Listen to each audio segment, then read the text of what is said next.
But the question you should be asking yourself, yes or no, do you have a plan to replace your paycheck when you retire? Do you have that plan? Yes, no. Very simple question. And by the way, your spreadsheet that lays out, oh, I've got this much money and I'm going to earn 3% a year or 4% a year, that does not count.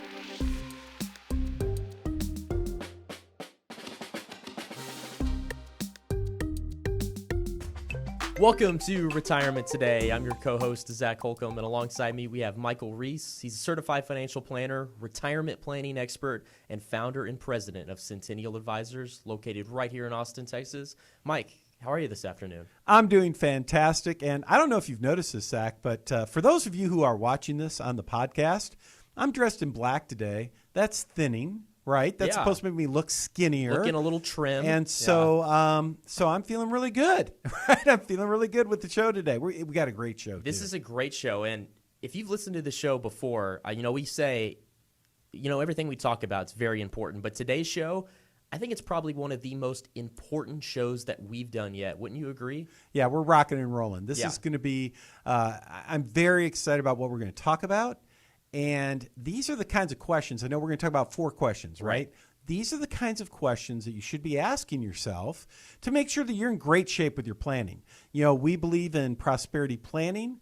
We want to provide the easiest path to complete financial security. And, for a lot of people, Zach, they have an incomplete retirement plan. Right. So our job today, anyway, we want to ask some questions. We want you to have that complete plan. And in fact, I don't want to spill the beans here too much, but we do have something special coming up that we want to tell everyone about. Yep, can't wait to share it with you. So these 4 questions that we're going to be asking, these are simple yes or no questions, but they're not so simple. But let's jump into the right one. First one, okay? So first question of the show today, we're talking about income planning. Do you have a plan to structure income for the rest of your life? There you go. Great question. So if you're thinking about retirement planning, okay, so, really at the end of the day, what is retirement planning? Retirement planning at the end of the day is simply this. It's answering the question, how will you replace your paycheck? How will you replace your paycheck so you can live that comfortable retirement that you, quite frankly, that you deserve, that you've been working so many years for? So maybe you're 50 years old. And you're sitting there thinking, I like what I do and I'm doing well, but how do I make work optional someday, right? Maybe that's what you're wondering. Or maybe you're 60 years old and you're thinking, wow, I want to retire in the next couple of years. How do I make sure that I can do that? Well, the way you do it, in order to make work optional, maybe you're already retired, right? Whatever it is, wherever you are in life, the way you make work optional is by structuring your financial planning in such a way that your income, the income that your savings generates, replaces your paycheck. Right, because you're not getting a paycheck from work when you retire. Yeah, it's that simple. Yeah. So let me give you an example of this. Let's talk about an example. It was in the news recently. Yes. It's in the news every year. I always love to hear about it. And that, of course, is maybe you heard about, maybe you saw that Bobby Bonilla got yet another $1 million payday from the New York Mets, right? Now, Bobby Bonilla hasn't played baseball in years. 20 years. It's forever, right?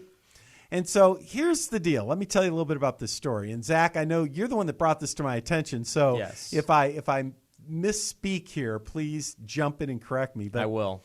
Yeah, as I understand it, back in 2000, right, the Mets were doing this new contract with Bobby Bonilla, who is like a big slugger. Right. And they're like, all right, dude, here's the deal. I'm sure that's exactly what they said. Yeah, here's the deal, Bobby. Yeah. Okay, yeah, Bobby, here's what we'll do. We will either offer you a lump sum for the year of, something like $6 million. Yeah, $6 million. Right? Or, if you want, we will pay you, it's like $1 million? 1.1 million, something like that. $1.1 million every year for the next 25 years. So do you want $6 million today or $1.1 million for the next 25 years? And the deal is I mean, if you think about that, you're probably doing the math in your head, right? Like, let's see, 25 years times 1.1 million. That's like $25 million. Yeah, I'll take that one, right? No brainer. Yeah, sure. Not so fast. Remember, this was 2000. And if you do the math on this, the way it works out is all you have to do is earn 8% a year. If you would have taken the lump sum, if you earn 8% a year, that's break even, right? That's what the article talked about, right? Yep. So, and I know what you're doing. You're sitting there thinking, what, 8%? I could basically get the guaranteed payout. It's equivalent to 8% guaranteed. Duh, no brainer. Yeah, today it's a no brainer, but this was 2000. Back in 2000, you could get like government bonds, guaranteed government bonds. The safest investment out there is paying 6% a year. That is insane. The stock market had, and now imagine this, when Bobby is given the option, the stock market had averaged 14% a year for the previous 20 years. Like, can you imagine that? 14% a year for 20 years? That's crazy. Stock market's roaring. Government bonds are paying 6%. All you got to do is beat 8%, and hey, you're better off to take the lump sum. Sure. And Bobby, in his ultimate wisdom at the time, says, nah, I don't want to do that. I'm going to take the guaranteed payout for the next 25 years of my life. Now, at the time, pretty much every financial expert, in fact, I shouldn't say pretty much everyone, but I'm betting that a very large percentage of people at the time, of financial experts and your everyday person, would say, Bobby, what the heck are you doing? I mean, all you got to do is beat 8%. That's like the easiest thing in the world, right? The market's done 14% a year. Just do a balanced portfolio, markets and bonds, and you should average, somewhere around 10, 11% a year. Call it 10% a year. This is easy peasy, right? Easy peasy. And look at how much more money you would have if you took the lump sum and invested it. Don't take the guarantee, lump sum, invest. That's what about every financial advisor would have said. It's probably what about every person would say. But Bobby says, no, I just want the guarantee. Give me the guarantee. Now, fast forward, here we are in 2021, 21 years later. Did the market, Zach, keep performing at 14% a year? It did not. No, since that day, the market's only averaged about 8%. And bonds, which were paying 6%, what are they paying today? Not 6%. Yeah, like the same bonds that were paying 6% back then are paying maybe 2% now, right? So Bobby was brilliant. Everybody at the time probably laughed at him. But today, while they laughed at him back then, he's taking money to the bank today. They would have been, if you would have taken the money and invested it and tried to duplicate this, you've been out of money a long time ago. Yep. Bobby won the bet. Yep. It was brilliant in retrospect, but at the time it seemed silly. It seemed dumb. Well, what can we learn from this? Oh, by the way, before I go into what we can learn, Zach, what was the best part about this whole story? So the Mets, instead of giving him the $6 million, they did the payout. Where did the Mets invest that $6 million to get their 8% return or better? With a man known by the name of Bernie Madoff. And they said it did not work out. Yes, the article said it didn't quite work out for the Mets. Yes. Duh. Even rich people can make mistakes in who they trust, right? Yes. Anyway, here's the point. What do we learn from Bobby? Well, we learned about what Bobby did well here. Bobby was not focused on the here and now. Bobby was reaching the end of his playing years. And he knew, he's like, man, I've got to create a way to guarantee some future income here to replace my lost wages. This is very similar. What if you're 58 years old and you're going to retire in 2 years, right? You got to start thinking to yourself, how am I going to replace my paycheck? And in the ideal world, how can I guarantee that replaced paycheck? Right. What did Bobby do? He took essentially an annuity payout, right? What is an annuity payout? It's where you say, I'm going to take a stream of income versus a lump sum. And there are ways that you can do that yourself. You can use insurance companies to duplicate that if you want to. Now, does that make sense every time? Is that right for everybody? No way. Nothing's right for everybody, right? Nothing is. But the question you should be asking yourself, yes or no, do you have a plan to replace your paycheck when you retire? Do you have that plan? Yes, no. Very simple question. And by the way, your spreadsheet that lays out, I've got this much money and I'm going to earn 3% a year, 4% a year, that does not count. That is not a plan. That is hope. Yep. You are hoping that your portfolio returns that. Do you know with Bobby Bonilla, the first 10 years, 2000, 2009, the market lost money. Your 3-4% isn't going to hold up in that environment, right? You need to have a plan. And a plan is not a spreadsheet there. That's hope. Do you have a plan that's going to work in both good markets and bad? And we did talk a little bit about if you say no to that question, plus the next 3 questions we're going to ask as the show goes on tonight. If you say, oh boy, I don't know if I can answer that one, yes. Even if you're unsure, we have a class. We have it coming up. It's called Retiring Well University. Now, this is one of these online classes. And here's what's cool. It's on Zoom. Yes. And it's live. Yes. So it's going to be me with you live for 2 hours, like 6 or 6:30? 6:30 to 8:30. So it's 6:30 to 8:30. By the way, heads up, it usually goes a little bit longer because people ask questions, right? Sure. So it goes from 6:30, call it 8:30, maybe a little bit longer, on Tuesday night starting July 20th. And then the following Tuesday will be part 2, July 27th. So it's part 1, part 2. Yep. We're going to cover these questions and more. And it's going to be great because it's going to be just me talking live with you. We'll be hanging out in a Zoom room together. We'll be live. I'll cover a section, and then I'll open it up for Q&A. Yep. I'll cover another section. I'll open it up for Q&A. And we've done this in the past. It's been super popular with people. So it's really comfortable. You sit in your home. You just do it. It's great. You watch me, kind of make fun of myself, and we have a great time. But you learn a lot, too, and it's really, really valuable time. It's time well spent. So if you want to sign up for that, we're doing this absolutely free. You just go to retiringwelluniversity.com. Is that right, Zach? You got it. Okay, retiringwelluniversity.com. All right, we want to dive into question number 2. So what's the second question that you have to answer, that you want to be able to say yes to in order to have that complete financial security in retirement? Now, Mike, I'm sure you know the answer to this one because this is on your favorite topic. Oh. Do you know why families end up in higher tax brackets in retirement, or why they can?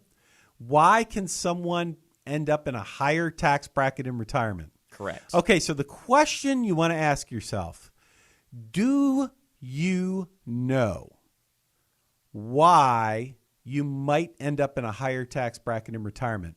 And by the way, this question, we would even assume that tax rates don't go up. Right. Because if tax rates go up, then we all, oh boy. And by the way, you're right. You know what? I'm thinking about this. My pulse is starting to race.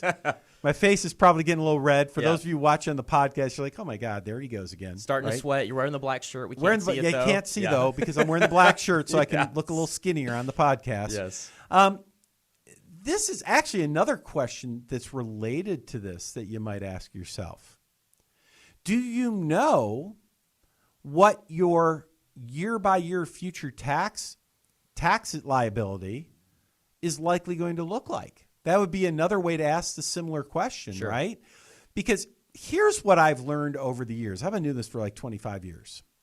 And whenever I give a presentation, like whether it's at a library or maybe a restaurant, a hotel, wherever it is, a live event, I like to ask the audience, I say, when's the last time your financial advisor or even your tax advisor showed you kind of a projection where it showed you year by year, here's what your tax liability is going to look like in the future if you just keep doing what you're doing now, right? And then you add it up, and like I did this the other day, I said, hey, let's add up all these taxes you're going to pay in retirement. It was $1.5 million. It's a big number. I mean, so you add it up and say, look, you live 30 years in retirement. you're projected to pay the IRS like $1.5 million. And P.S., that does not include the money that your kids would have to pay in tax when they inherit your IRA. Right. So $1.5 million over 30 years, that's a big number. When do you think most of those taxes were due? Later. Yeah, it was later in life, when they were in their 80s. Why? RMDs. Why? RMDs. You know, I've heard Forbes. I think I read an article from Forbes one day. It called RMDs the weapons of mass financial destruction. That's a mouthful Right? there. Yeah. Basically, they're saying RMDs. And by the way, if you have IRAs, 401k, 403b, when you get later in life, those RMDs get to be huge. Huge. And here you are, you get these forced distributions. You're paying a boatload of tax. And not only are you paying the tax on the distribution that you're forced to take, even though you don't want to, you're paying more tax on your Social Security. You're paying more tax on capital gains. You're paying more tax on everything else. And that assumes they don't increase taxes.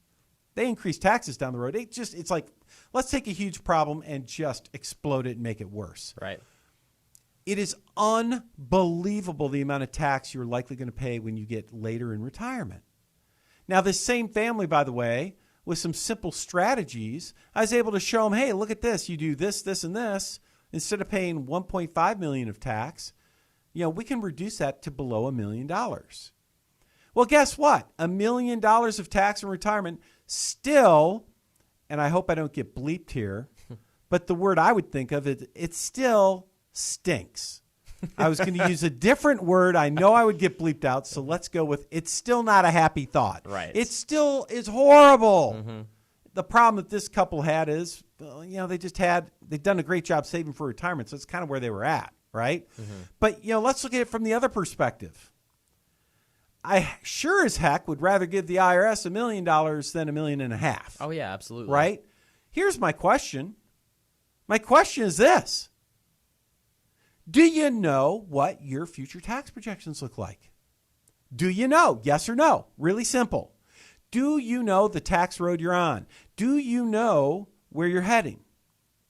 I know darn well what the answer is, by the way. Most people are like, huh? Yeah. Because it's like your financial advisor. When's the last time your financial advisor asked for your tax return? Heck, when's the last time they went over your tax return with you?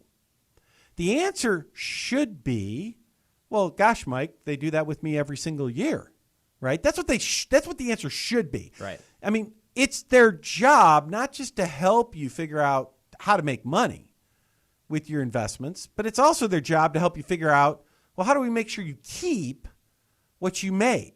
It's not how much you make, it's how much you keep. When's the last time your financial advisor went over your tax return with you? Where they reviewed, here's where you're at, and here's what we can do this year to help you. Here's how much in Roth conversion we should do this year, or here's a tax strategy we should use this year. Are they doing that every single year? Are they showing you, look, here's the road you're on. This is why we take these strategies, or why we utilize these strategies, so we can make the road you're on better. Is that a conversation you're having on an annual basis?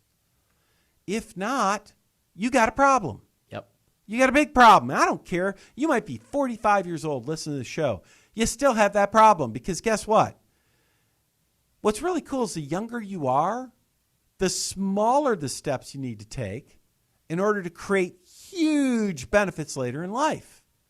So you don't want to even ignore this when you're younger. This is an annual thing. So we've talked about income. How are you going to replace, do you have a plan to replace your paycheck in retirement? And remember what we say, hope is not a plan. Right.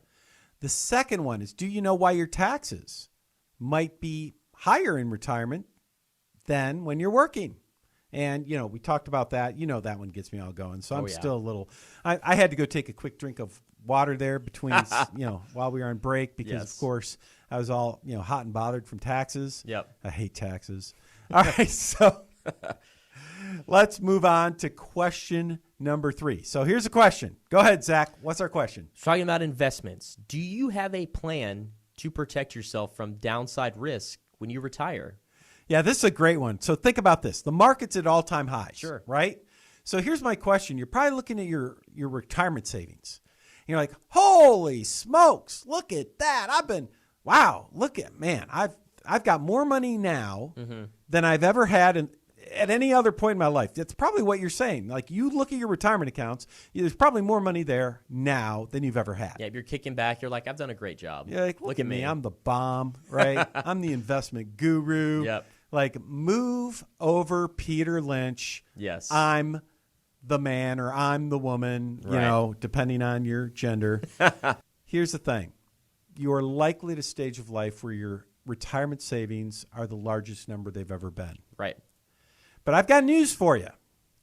It turns out that the markets do not always just go up. Sometimes they go down. Right. So here's my question. What is your plan?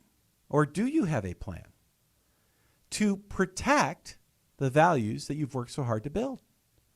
Right? So I've got a great story about this. This happened several years ago. Okay. So, and I don't know if I've told this story on the radio before or not. Real life story. This was back in 2007. Okay. So you guys know what's going to happen in the story already because Yes. I said 2007, and we know what happens after. What happens after 2007, Zach? Market crashes. Yeah, 2008. Yeah. So anyway, back in 2007. So as you can tell, I've been doing this for a little while. Right? I've been Yes. doing this 26 years now. I was in 8th grade in 2007. Okay, so thank you for the reminder. I was already working hard. Yes. 2007, gentleman comes to me. Wonderful guy, right? And let's call him George. Okay. Not his real name. We'll call him George. George working away, and he had come to one of our events on retirement planning because George, this was like, I want to say August of 2007. Okay. He was planning on retiring at the end of the year. All right. That was his goal. In fact, he had already let everybody in his office know he's retiring at the end of the year. He told his boss. I mean, he's already starting to work with the administrative department at his work, the HR department. Mm-hmm. He's like to set up retiring as of December 31, 2007. And when he came to see me, he, in his 401k, I mean, the markets were going up and he had more money there than he's ever had. Right. In fact, he had gotten to about, it was like $950,000, right? And from his projections, he was just doing the math. He said, based on I'm going to be adding some money between now and the end of the year, a little bit more growth, I should be retiring with about $1 million in my 401k. Yep. I'm like, awesome. And I said, and when I started doing the math, I put together some planning for him, because he paid me. He's like, here, how much does it cost to put together a retirement plan? And I told him, I don't even remember how much it was at the time, but I said, I charged him, he said, here's what it is. It costs this much. He's like, okay, great. I'll hire you. I need a plan. I need help. Let's do this. So he paid me a fee, and we learned, Zach, that his $950,000 they had, right? Actually, I'm sorry, it was $960, because I remember it was $960. I said, look, you're good. Like, you could literally make no money. Like, you could take your 401k, put it in stable value, put it in the money market, just stop taking risk. You've made it. You've won the game. You've got enough money to retire January 1st. Yep. And he's like, yeah, but here's the problem, Mike. I just would feel better if it were $1 million. I'm like, why is that so important to you? Oh, my gosh. And his answer, it just feels good. Right. Right? I'm like, I said, that's great, but I'm telling you, as a certified financial planner, as a fiduciary, that you are taking risk that you do not need to take. Mm-hmm. You have enough money to retire, so stop taking risk, right? It's like my grandfather told me. My grandfather, I'll never forget, my grandfather, when I was like 8 or 9 years old, I'm sitting there, he's retired, and I'm at their house, visiting the grandparents. My grandparents, chain smokers, right? Mm-hmm. He's got this 4-foot tall wooden bear that's been carved, in his house, and the bear's standing up and its arms are out and this huge ashtray in his arms, So he's sitting in his recliner with the ashtray and I'm in the other recliner. And he looked at me one time out of the blue and he says, son, remember this. You take risk with your money when you're younger so that when you're my age, you don't have to. Right. Well, that was George. I'm like, George, you took risk when you were younger. You're now like my grandfather. You're at the point where you don't have to take risk anymore. Stop it. Just stop. You've got enough money. You're good. You've won the game. Just don't mess this up. Right. Well, Mike Million just feels better. So anyway, he doesn't listen to me. Right?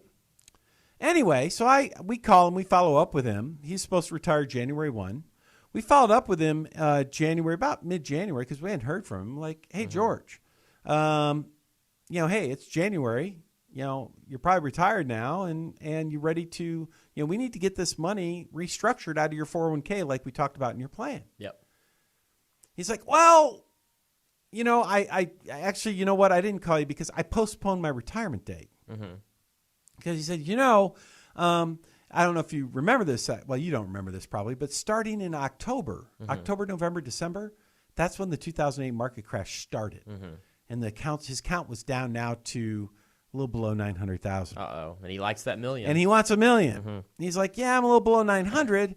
And I just feel like I want to get back to the $1 million. So I just postponed it to the end of January. I'm going to retire February 1st. And I'm doing the math. I'm like, George, you're still good here. You still have enough. Yeah. Stop risking your money. I mean, what if the market doesn't go back up? Oh, this is temporary. Yeah. By the way, it was temporary. You just didn't know how long it would be before it started going the other way.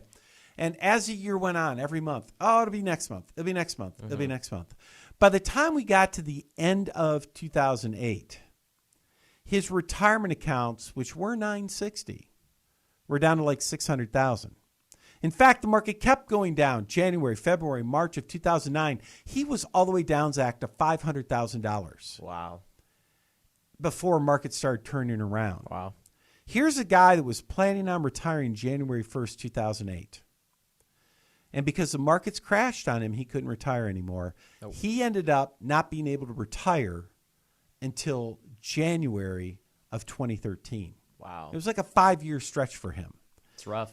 And I'll never forget him saying to me the first time, right, as soon as he got back, as soon as he hit $1 million, he called us, said, all right, I hit $1 million. Now, I already put it in the stable value fund. I learned my lesson. Now, I'm ready to go. When can we get together? Let's get this done. But I remember him telling us, 5 years, it wasn't just the money. That was 5 years of fishing trips with his grandson that he didn't get to take because he was working. 5 years he didn't get to spend with his granddaughter. He wanted to take her to Disney because he was working. Right? I mean, it's just like worst mistake he ever made. Don't be that guy. Don't be George. Right? So here's the question. You've worked your whole life. Your 401k value is probably at the highest level they've ever been. What is your plan? Do you have a plan to protect those values? George didn't have a plan. Yeah, he thought he did. He didn't. But we have one more really important question for you. And this is a big one, and it's one that a lot of people don't think about. So I'm going to go and ask you this question, Mike. Remember, these are simple yes or no questions. If you're listening, can you answer yes or no to this? Do you have a plan to protect your family should you incur large healthcare expenses unexpectedly? Do you have a plan for that? Yeah, devastating healthcare expenses. Devastating. By the way, before I dive into healthcare, I think I should get a bumper sticker that says, I hate taxes. You should. I don't know where to find one. So as you're listening or if you're watching the podcast, and as you're watching the podcast, admiring how I'm looking thinner because I'm wearing black, not because I am thinner. But if you know where to get that bumper sticker, please let me know. Yeah, give us a call, please. Yes, give us a call. Send it. Just send it to Zach at SunAdvisors.com. Send him an email. Say, hey, I can find one of these for Mike. Yes. All right.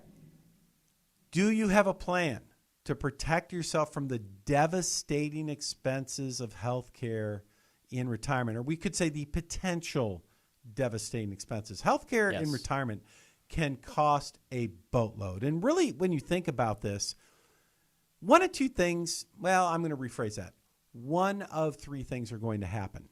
There are no ifs, ands, or buts. One of these three things will occur. So number one, you could live a healthy life in retirement, right? You could live a nice, long, healthy life. That's what we all want. Number two, you could get sick along the way, and that could cost a boatload. Yep. Number three, you might just die too soon. You see, here's the thing. When it comes to your retirement planning, if you want to have complete financial security, you're going to make smart choices about replacing your paycheck, right? You're going to have an income plan, a way that you can generate, this is how you're going to generate income for your lifetime, no problems. Doesn't matter what the market does. Here's how you get your income. Maybe you've done that. Maybe you've actually done something with your investments where you now know, hey, here's how you are going to protect your money from the markets going backwards on you. It's like, look, my 401k values are at the highest point ever. Here's how I'm going to protect that money so it doesn't go backwards. Right. You maybe you've got a wonderful tax advisor where every year you sit down with that advisor, whether it's your financial planner or somebody else, and you're sitting down and you've got a strategy in place or a number of strategies to keep your tax liability to a minimum over the years. So you've done all that stuff. You've dotted your I's, you crossed your T's. And it all goes to pot. Oh, no. Because you ignored, maybe you get too sick along the way, or maybe you die too soon. In other words, you ignore what might happen, right? You've got to protect yourself. So let's talk about this a little bit because, number one, what if you die too soon? Here's the question. Do you have enough life insurance? People rarely have enough life insurance. And today, this is silly, by the way. Now, I know what happens, right? So I've been married to Becky coming up on 30 years. Right. And, it's if you're married to me, it's just glorious for her. I'm going to go with that. Right. It's probably the other way around, right? Anyway, it's probably, not so glorious for her, but wonderful for me. Yes. Nevertheless, for 30 years, we've woken up in the morning, roughly the same time. We look at each other, and you know what? Not one time, Zach, in 30 years did we look at each other, coming up on 30 years, did we look at each other and say, honey, wouldn't today be a great day to review our life insurance? I don't think many people say that when they wake up. I don't know why. Yeah. I should say that, I Right. guess. No, usually what happens is I say things like, man, maybe I should get a motorcycle. Right. And Becky says, that's wonderful. And before you do that, maybe you should increase your life insurance. Yes. Yes. And so Yes. the point I'm saying is this. When we do review meetings, when we visit with people for their planning, it's very common that people don't have enough life insurance and term insurance these days. It's so darn cheap. There's really no excuse. I mean, if anything, just be overinsured. The death benefit's tax-free. Have too much. Better to have too much and not enough. But here's what happens a lot. People get close to retirement. They're saying, hey, I don't think I need life insurance anymore. I've got $1 million saved in my 401k. If I die, the husband says, my wife gets $1 million, or vice versa. Right. What do I need life insurance for anymore? I don't need it, right? Not so fast. Because you're forgetting about something. Maybe your house is paid for. Great. Maybe their money's there. Hey, there's enough money. I don't have to worry about replacing my income. Great. Right. But don't forget this. If you die, your surviving spouse is now a single taxpayer. That $1 million in the IRA is suddenly worth less because of taxes. There's a boatload of taxes going to be paid on that money. Wouldn't it be cool if you had some tax-free death benefit money that your surviving spouse could use to pay off the IRS and get them out of their lives? Maybe convert that 401k to a Roth IRA or something like that. Wouldn't that be cool? That'd be great. Be awesome. Do you have enough life insurance if you die too soon? There's a lot of reasons that it could come into play. And by the way, these days you can use life insurance to pay for long-term care too. So a lot of uses for that. So don't miss out. Should you have life insurance in retirement? Probably. By the way, do you know who is the number one fan of you getting rid of your life insurance after you retire? Who wants you to get rid of your life insurance after you retire more than anybody else? Any guesses, Zach? The life insurance company? Yes, the insurance company, because they're like, this is awesome. Yes. Joe over here has been giving us premiums for 30 years, and right before he's likely to die, he's going to stop that, and Right. and now we don't have to give him any money. This is beautiful. Like insurance companies really love that idea. Sure. Yeah. Don't play their game. Yeah. Play your game. All right. Dying too soon, make sure you have enough life insurance. A lot of great reasons to have life insurance in retirement. But here's the other one. Everybody's like, okay, I'm on Medicare when I'm retired. I get Medicare. I get my Medicare like a supplemental insurance policy. Mm-hmm. People get the Cadillac plan. It doesn't cost that much. It's like $250, $300 a month in retirement. Right. For Cadillac plan life insurance. Covers everything. Not life insurance, health insurance. Covers everything. You're like, all right, I'm good. Yeah, I'm good. I'm done. Again, what do we say? Not so fast. Not so fast, my friend. Because you can have the most Cadillac plan in retirement. You might be on TRICARE even. You might have the government. Hey, I work for the government. I have military. I was in the military. I've got, the TRICARE. I got the VA. I got this. I got that. You have all this wonderful insurance. Here's the deal. None of that insurance is going to take care of the expenses for you if you get Alzheimer's and you need long-term care. Right. Or you have a stroke. It's like, yeah, it pays for your time in the hospital, but what about recovery? It pays for okay, yes, Medicare might pay for the first couple of weeks. Mm-hmm. But you get past that and, man, you're pretty much on your own. Yeah. And I will bet that you know somebody who basically blew through a ton of their money, maybe all their money, because they needed long-term care of some type, whether it was at home or in some kind of facility. They didn't plan for it. Yep. Do you want that to be you? Do you have an answer for that? Do you have your plan if you die too soon, if you get sick along the way? Have you planned for that? Well, if your answer is basically, well, no, I just assume I'd pay for it out of my retirement savings, then that's a no. Right? You need to think, but you got to have a better plan of attack than that, right? For complete financial security, you need a better plan. That's our show, and we'll see you on the airs next week. Take care, everyone.